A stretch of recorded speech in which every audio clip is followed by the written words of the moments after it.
I would like to invite Mr. Yunan Kim, Director General, Korea Trade Investment Promotion Agency, to please present next presentation. Uh, Good evening, distinguished guests, ladies and gentlemen, mainly gentlemen. It's my great pleasure to join the MSME Conclave today. Thank you to the Bombay Chamber of Commerce and Industry for organizing this meaningful event. My name is Junang Kim, and I'm a Director General of Kotra Mumbai.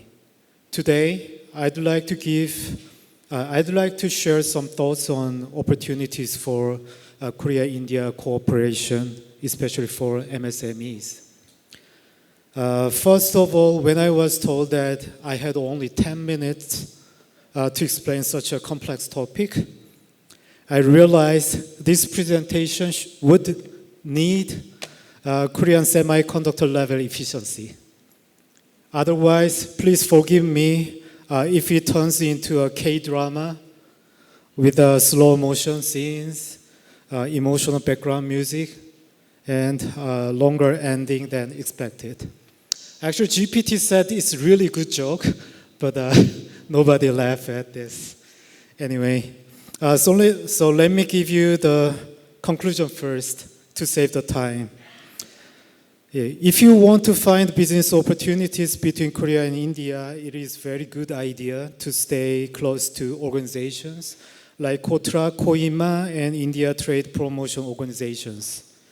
KOTRA is a government-affiliated organization dedicated to promoting trade and investment between Korea and overseas markets. We operate 132 Korea Trade Center in 86 countries around the world. Our role mainly focuses on supporting Korean companies entering overseas market. On the other hand, for Indian companies seeking opportunities to export to Korea, I encourage to contact organizations such as KOIMA, the Korea Importers Association.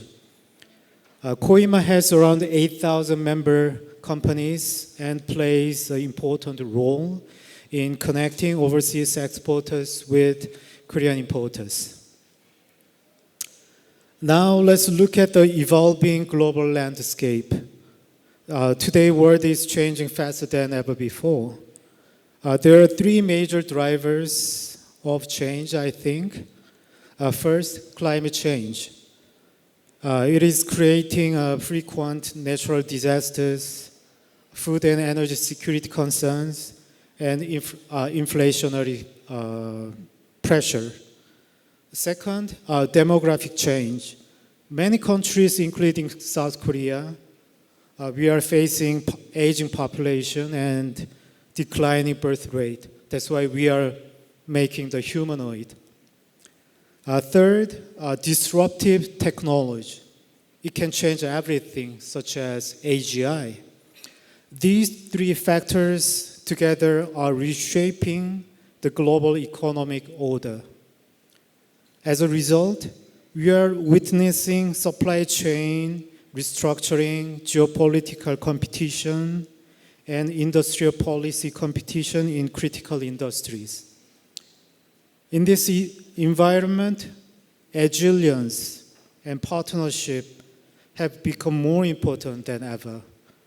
Agility is a new concept that combines agility in decision making with resilience in operation. Okay, let's talk about Korea and India. As you can see, India and Korea are very different countries in terms of population and size. India population is number one. Korea is still pretty big, but India is 28 times bigger than Korean population. India has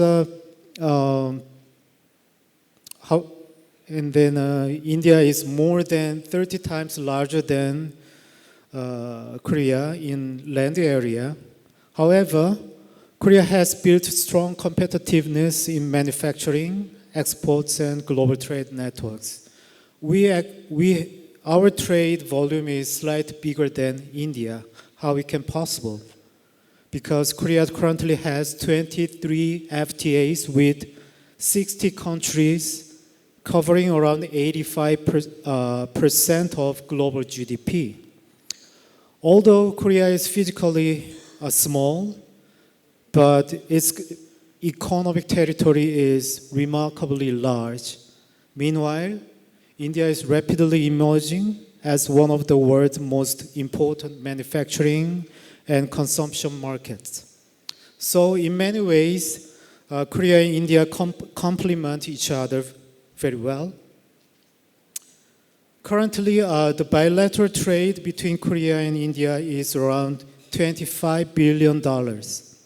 India mainly exports naphtha, pharmaceuticals, and metals, fine chemicals, things like that.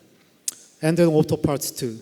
Meanwhile, Korea exports advanced components that help India manufacture globally competitive and high-quality products.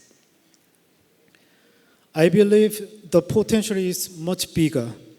In fact, ASEAN and India have similar GDP size, but Korea-ASEAN trade volume is about 8 times larger than Korea-India trade. That means there is still enormous room for growth between our two countries. That is why both governments agreed to nearly double bilateral trade to $50 billion by 2030. Only we have 4 years, so I need to do a lot of work. Please help me. To achieve this goal, we need stronger industrial cooperation, more bilateral investment, and deeper supply chain partnership. So now let me explain why Korea can be an important partner for India. India's vision of Viksit Bharat 2047 focuses on manufacturing development, infrastructure, digital transformation, and skill development. Korea has strength in many of these areas. Korea is manufacturing powerhouse. We make semiconductor, shipbuilding, and humanoid. And then guess what is this one? You know, we have a BTS and K-food and K-drama too. So we make something happy for Indians. And then I also really enjoy Bollywood and then Tollywood and then Malayalam movie and then even Tamil movie I really love. So Korea is not simply looking for an Indian domestic market. Korean companies are looking for long-term manufacturing partnership in India. At the same time, Korea sees India through a different lens. Many countries focus mainly on India's enormous size, numbers, like population and the market size. But Korea's view of India is somewhat different. This perception has deep historical roots. More than 2,000 years ago, a legend tells of an Indian princess who traveled to Korea and then became Korean queen. In fact, there is no clear evidence she was truly Indian. But what matters more is why people wanted to believe and then record that she was Indian. And then about 1,300 years ago, a Korean Buddhist monk named Haecho risked his life crossing dangerous seas and then deserts to travel to India in search of knowledge and spiritual learning. These stories are taught to Korean students from a young age, which means every Korean knows about these two stories. So historically, Korea has viewed India not simply as a big country, but as a great civilization worthy of respect and learning. At the same time, Korea's founding philosophy is to benefit all humanity, not make the great country, benefit all humanity. Perhaps that is why Korea sees India as a long-term partner connected by mutual respect and shared aspiration for humanity. So, finally, let me talk about opportunity for SMEs. Korean investors will increasingly expand local sourcing in India. They will also increase exports of made in India products to global market. This creates important opportunities for Indian companies.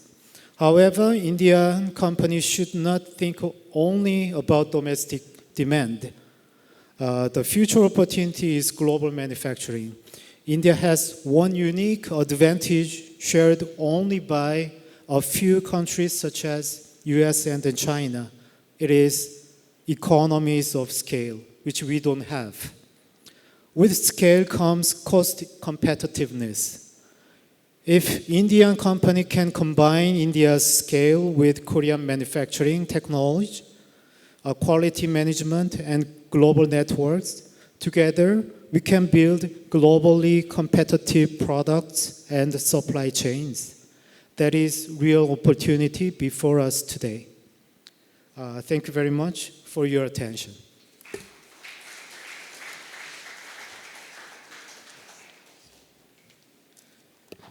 I request our Director General, Mr. Sandeep Khosla, to please present memento to Mr. Yunan Kim as a token of appreciation. A big round of applause.